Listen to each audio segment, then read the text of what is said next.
Uyana ekberim, uyananayım derdine dayan. Aç gözlerini bana bak, ay beni bu çölde koyan. Anay başa salır kara, düşman beni çeker dara.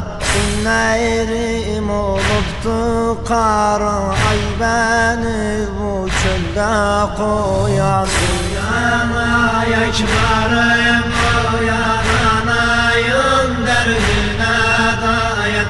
Aç gözlerini bana bak, ay beni bu çölde koyan. Aç gözleri bakanaya, oğul gelmişem yanıya. Boyandı kızıl kanıya, ay beni bu çölde koyan. Uyana ekberim, uyananayım derdine dayan. Aç gözlerini bana bak, ay beni bu çölde koyan. Kızıl kan içinde yatma balam, anayı unutma.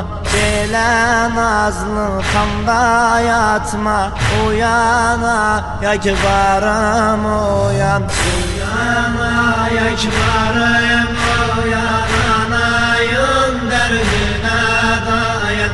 Aç gözlerini bana bak, ay beni bu çölde koyan. Nice gül kim kana battı, nice anayı unuttu.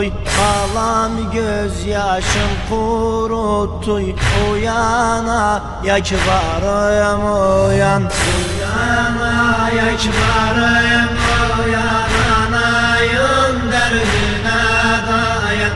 Aç gözlerini bana bak, ay beni bu çölde koyan. Şam'a gitmeyi görürüm, Yezid meclisinde dururum. Balam seni yada sallam, uyana ekberim uyan. Uyana ekberim, uyananayım derdine dayan.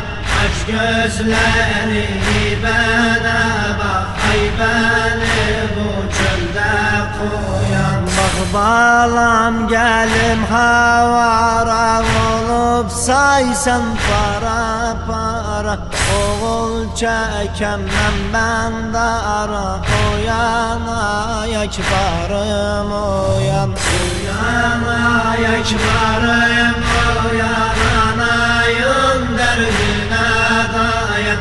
Aç gözlerini bana bak, ay beni bu çölde koyan. Peygamber'e şüphe olan, beni burada yalnız koyan.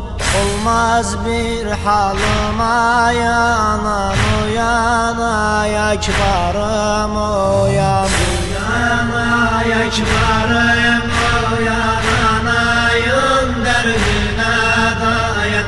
Aç gözlerini bana bak, ay beni bu çölde koyan. Boyandı kahkülü kana, kalbim kalır yana yana. Bu dalımlar kıydı sana, uyana ekberim uyan. Uyana ekberim, uyananayım derdine dayan. Aç gözlerini bana bak, ay beni bu çölde koyan. Zeynel oğlu çaraya kalmaz, Hüseyin'in damanı salmaz. Haşr ölünce sizi unutmaz, uyana ekberim uyan. Uyana ekberim, uyananayım derdine dayan. Aç gözlerini bana bak, ay beni bu çölde koyan. هذا الردود الحسيني بشير الجعفري من كلمات الشاعر عباس زينل.